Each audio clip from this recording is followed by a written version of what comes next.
اس spirit کے ساتھ میں جیسے جیسے قرآن پڑھتا گیا تو مجھے ایسا لگتا گیا کہ ایک مسلمان ہونے کے ناطے بات میں کہہ سکتا ہوں کہ ہم اسلام کے نام پہ جو کچھ پریکٹس کر رہے ہیں وہ ایک منسکیول اسلام ہے، اگر کہا جا سکتا ہے. There is a lot which remains to be practiced.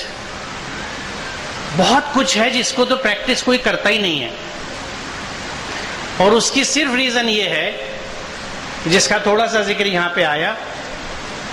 اور یہ میں جو بات آپ سے کہنے جا رہا ہوں یہ گلوبل فینومینا ہے. میں جہاں جہاں دنیا میں گیا اور بہت جگہوں پہ گیا، اس کی کرپا ہے، تو وہاں میں نے مسلمانوں کی ایک سی کنڈیشن دیکھی کہ they read Quran without understanding it. Quran پڑھتے ہیں بنا سمجھے، اور میں نہیں سمجھتا کہ اس کو پڑھنا کیا کہیں گے جسے سمجھا نہ جائے. کیونکہ جب ہم کہتے ہیں کہ I have read something تو there is an inherent meaning that I have understood it.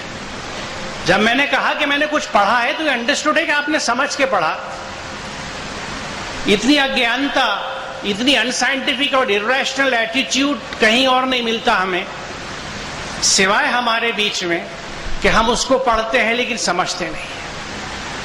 سمجھتے نہیں ہیں تو پریکٹس بھی نہیں کرتے، اور جب پریکٹس نہیں کرتے تو اس کے جو نقصان ہیں وہ مجھے آج اپنی سوسائٹی میں چاروں طرف نظر آتے ہیں.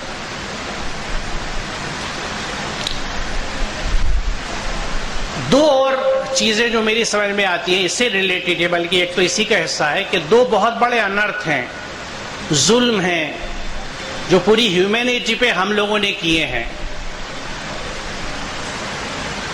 پہلی چیز جو سب سے بڑی ہے کہ ہم نے یہ ڈکلیئر کر دیا پتہ نہیں کب ڈاؤن دی ہسٹری کہ قرآن مسلمانوں کی دھارمک کتاب ہے. It nowhere says، آپ قرآن پڑھ لیجئے ٹرانسلیشن اٹھا کے، it addresses the humanity. عربی میں اس لیے آئی تھی کہ وہ پروفیٹ اس وقت عربی والے تھے، کیونکہ یہ قرآن کہتا ہے کہ ہر زمانے میں ہم نے جو کتاب بھیجی وہ اس علاقے کی زبان میں بھیجی. ویداز آج ہمیں سنسکرت میں اس لیے ملتے ہیں کہ وہ اس پیریڈ کے تھے جہاں وہ زبان بولی جاتی تھی. تو جو کتاب اتری وہ اس جس قوم پہ اتاری گئی، جس نیشن کو بھیجی گئی، اس کے لینگویج میں آئی. تو it just so happened that prophet Muhammad was from Arabia, اس لیے اس کی زبان عربی تھی. لیکن نہ وہ صرف عربوں کے لیے تھی، نہ ان کے فالوورز کے لیے تھی. خود قرآن پوری انسانیت کو. اس سے نقصان کیا ہوا ہے؟ دیکھیے اتنے کھلے ذہن کے بہت کم لوگ ہوتے ہیں. مثال کے طور پہ میں اگر صرف اپنی بات کروں کہ بہت کم مسلمان ہوں گے جنہوں نے گیتا پڑھی ہوگی یا بائبل پڑھی ہوگی یا وید پڑھنے کی کوشش کری ہوگی، کیونکہ انہیں اتنا ہی وقت نہیں ملتا ہے کہ وہ قرآن کو ہی پڑھ لیں، بلکہ جیسے میں نے کہا کہ بنا سمجھے پڑھتے ہیں. اتنا بھی ٹائم نہیں نکال پاتے کہ اس کو سمجھ کے کچھ اس پہ تدبر کر لیں، کچھ سوچ لیں، چنتن کر لیں اس کے اوپر. تو اس سے ایک بایس کریٹ ہوتا ہے. جب میں نے یہ ٹھپا لگا دیا کہ مسلمانوں کی دھارمک کتاب ہے تو کسی دوسرے دھرم کا آدمی اس کو کیوں پڑھے گا؟